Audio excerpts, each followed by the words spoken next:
Hello વિદ્યાર્થી મિત્રો, હું ચૌહાણ અપેક્ષા આપના જ યુટ્યુબ ચેનલમાં હાર્દિક સ્વાગત કરું છું. તમે ભણી રહ્યા છો ડિપ્લોમા ઇલેક્ટ્રિકલ થર્ડ સેમ ઇપીજીમાં ચેપ્ટર નંબર 3 પાર્ટ 3. બરાબર.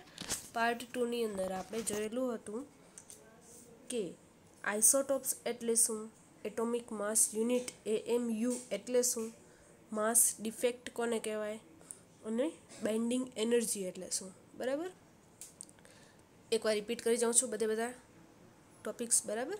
આઇસોટોપ એટલે શું, તો જે એલિમેન્ટમાં સમાન ભૌતિક ગુણધર્મ ધરાવતા હોય પરંતુ ન્યુટ્રોનની સંખ્યા અલગ અલગ હોય તો એને શું કહેવાશે, એકબીજાના આઇસોટોપ્સ કહેવાશે. જેમ આપણે જોયેલા હતા ઉદાહરણ તરીકે ઓક્સિજનના 8O16, 8O17 ને 8O18. એવી રીતે એટોમિક માસ યુનિટ, બરાબર, એ શું છે, તો ઓક્સિજન એટમના 16મા ભાગને એટોમિક માસ નંબર કહે છે. બરાબર. એટલે AMUથી દર્શાવાય, એટલે એનર્જી એક ટાઈપનું. બરાબર. એના પછી આપણે જોયું તો માસ ડિફેક્ટ એટલે કે શું, તો એટમનું વજન ન્યુટ્રોન, પ્રોટોન અને ઇલેક્ટ્રોનના વજનના સરવાળા કરતાં પણ ઓછું આવે છે. તો આ વજનના જે તફાવત છે એને શું કહેવાશે, માસ ડિફેક્ટ કહેવાશે. બરાબર. એટલી એનર્જી રિલીઝ થાય. એ હવે ડિટેલમાં આપણે ન્યુક્લિયર ફ્યુઝન અને ન્યુક્લિયર ફિશન જોશું ને એટલે ખ્યાલ પડશે. ચલો, એના પછીનો ટોપિક છે ન્યુક્લિયર ફ્યુઝન. બરાબર. તો શું કહે છે, જો ન્યુક્લિયર ફ્યુઝન એટલે શું, એના પહેલાં આપણે એક ટોપિક રિપીટ કરી લઈએ, બાઇન્ડિંગ એનર્જી. જે લાસ્ટ લેક્ચરમાં જોયેલું હતું કે બાઇન્ડિંગ એનર્જી એટલે શું, તો ન્યુક્લિયસની અંદર પ્રોટોન રહેલા છે. બરાબર. તો એ પ્રોટોન વચ્ચે જે રિલીઝ અપાકર્ષણ બળ લાગે છે તેમ છતાંય એ એકબીજાથી દૂર નથી જઈ શકતા. બરાબર. જકડાયેલા રહે છે ન્યુક્લિયસ કેન્દ્રની અંદર. તો એ જકડવાની જે શક્તિ છે એને શું કહેવાશે, બાઇન્ડિંગ એનર્જી કહેવામાં આવે છે. બરાબર. ચલો, હવે ન્યુક્લિયર ફ્યુઝન, આજનો ટોપિક ન્યુક્લિયર ફ્યુઝન.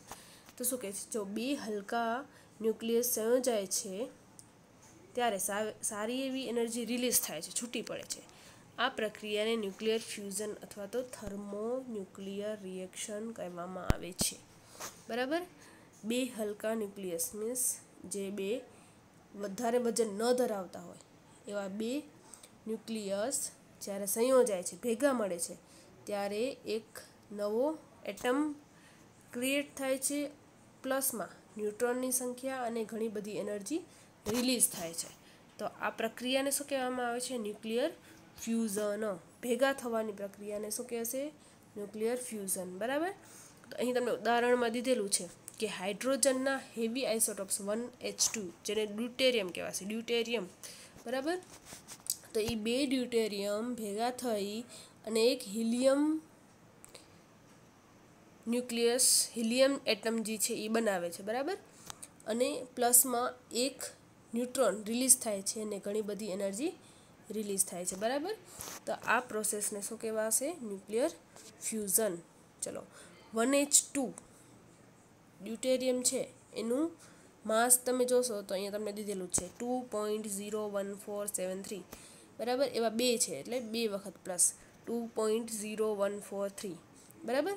એ બે ન્યુક્લિયસ એટમ, એ બે એટમ જે છે એ સંયોજાઈ અને ત્રીજો જે હિલિયમ ન્યુક્લિયસ બનાવે છે, હિલિયમ એટમ બનાવે છે 3.016997. એ એની એનર્જી માસ છે. બરાબર. પ્લસમાં જે ન્યુટ્રોન હશે એનું માસ છે. બરાબર. તો આ બેનું સંયોજન કરશું તો આપણે 4 પોઈન્ટ સમથિંગ મળશે ને આ બેનું આપણે પ્લસ કરશું તો 4.02 સમથિંગ મળશે. પરંતુ લાસ્ટ ડિજિટમાં કંઈ થોડો એવો ચેન્જીસ છે. બરાબર. તો મોટામાંથી નાનો આપણે માઇનસ કરીએ તો કેટલો માસ ડિફેક્ટ મળે છે, તો 0.03483 જેટલી AMU જેટલી ઘટતા મળે છે, એટલે માસ ડિફેક્ટ. મેં તમને લાસ્ટ માસ ડિફેક્ટની અંદર કીધેલું હતું કે આપણે બે એટમનો પ્લસ કરી અને પ્લસમાં જે ક્રિએટ થાય છે એની એનર્જી અને આની એનર્જીમાં વધઘટ હશે તો એને શું કહેવાશે, માસ ડિફેક્ટ કહેવાશે. બરાબર. તો બેનું માઇનસ કરીને જેટલો માસ ડિફેક્ટ મળે એની સાથે 932.5 મલ્ટીપ્લાય કરશું આપણે તો મેગા ઇલેક્ટ્રોવોલ્ટ જેટલી એનર્જી રિલીઝ થાય છે, આપણે ડાયરેક્ટ મળી જશે. બરાબર. આ AMUમાં મળશે અને આ મેગા ઇલેક્ટ્રોન વોલ્ટમાં મળશે. બરાબર. એનર્જી. હવે ફ્યુઝનની પ્રક્રિયા માટે સ્ટ્રોંગ ઇલેક્ટ્રોનિક ડિસ્ચાર્જની જરૂર પડે છે. એવું અહીં કહેવામાં આવ્યું છે, બરાબર. હવે તમે અહીંયા જોશો તો 1H2 તમને ડાયરેક્ટ દીધેલા છે. 1H2નો એક એટમ, 1H2નો બીજો એટમ ને ક્રિએટ થાય છે હિલિયમ એટમ. પ્લસમાં એનર્જી રિલીઝ થાય છે, ન્યુટ્રોન એક રિલીઝ થાય છે ને રેડિયેશન બહાર પડે છે, બરાબર. આ એને આકૃતિ દ્વારા સમજાયેલું છે, બરાબર. તો આ હતી પ્રક્રિયા ન્યુક્લિયર ફ્યુઝન. બે હલકા એટમ ભેગા થઈ અને એક ત્રીજો ક્રિએટ થાય છે, બરાબર. ચલો, એના પછીનો છે ન્યુક્લિયર ફિશન. તો ઓનામાં શું હતું કે બે હલકા ન્યુક્લિયસ સંયોજાય અને એનર્જી રિલીઝ થાય ત્યારે આ જે વિભાજન થવાની ક્રિયા, આ જે બે સંયોજવાની ક્રિયા છે એને શું કહેવાશે? ન્યુક્લિયર ફ્યુઝન કહેવાશે. અને બે હેવી ન્યુક્લિયસ વિભાજન થાય છે. હેવી ન્યુક્લિયસ હોય, એક મોટો એટમ હોય, અને એનામાંથી જે ટુકડા છૂટા પડે, જો છૂટા પડવાની ક્રિયાને શું કહેવાશે? ફિશન કહેવાશે.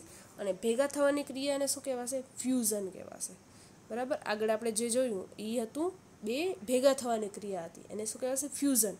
પરંતુ અહીં ન્યુક્લિયસનું વિભાજન થાય છે, બરાબર. એક મોટામાંથી બે નાના નાના ટુકડા થાય છે એટલે વિભાજન થાય, છૂટા પડે, એને શું કહેવાશે? ફિશન કહેવામાં આવશે, બરાબર.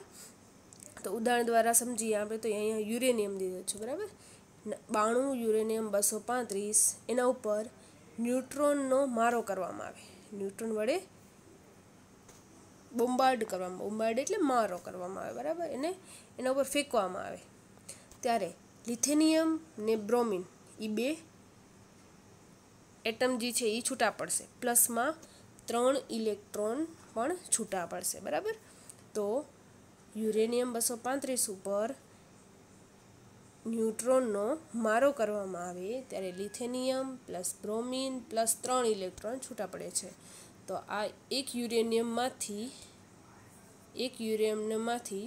બે બીજા એટમ બન્યા, બરાબર. તો આ જે છૂટા પડવાની ક્રિયા છે, એક અણુમાંથી બીજા બે છૂટા પડવાની પ્રક્રિયા છે, તો એને શું કહેવાશે? ન્યુક્લિયર ફિઝન, બરાબર. અહીં આકૃતિ દ્વારા તમને સમજાવેલું છે ડાયરેક્ટ કે 92 યુરેનિયમ 235 ઉપર સ્લો ન્યુટ્રોનનો મારો કરવામાં આવે ત્યારે એક લિથેનિયમ અને એક બ્રોમિન છૂટા પડે છે. પ્લસમાં એનર્જી રિલીઝ થાય છે, 3 ફ્રી ઇલેક્ટ્રોન્સ છૂટા પડે છે ને રેડિયેશન પણ છૂટું પડે છે. અહીં તમને એનો માસ દીધેલો છે કે યુરેનિયમ 235નો માસ શું છે? તો 235.124 ન્યુટ્રોનનો માસ, અને આ લિથેનિયમનો માસ, બ્રોમિનનો માસ 3 પ્લસ આ એક ન્યુટ્રોનનો માસ, બરાબર. આ બધેનો આપણે પ્લસ કરશું તો બેમાં કંઈક માસ ડિફેક્ટ જોવા મળશે. કેટલું માસ ડિફેક્ટ જોવા મળે છે? તો મોટામાંથી નાનો માઇનસ કરશો 0.208, એની સાથે 932.5 મલ્ટીપ્લાય કરશું એટલે જે તમારી એનર્જી રિલીઝ થશે એ મેગા ઇલેક્ટ્રોન વોલ્ટમાં મળશે. એટલે 193.96 મેગા ઇલેક્ટ્રોન વોલ્ટ જેટલી એનર્જી રિલીઝ થાય છે, બરાબર. તો આ હતી બે પ્રક્રિયા મોસ્ટ આઈએમપી છે, ન્યુક્લિયર ફ્યુઝન અને ન્યુક્લિયર ફિશન.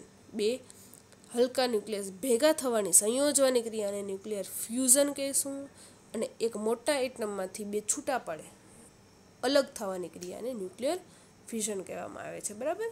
ચલો, આજનો પાર્ટ 3 અહીંયા જ કમ્પ્લીટ કરીએ છીએ. ધન્યવાદ.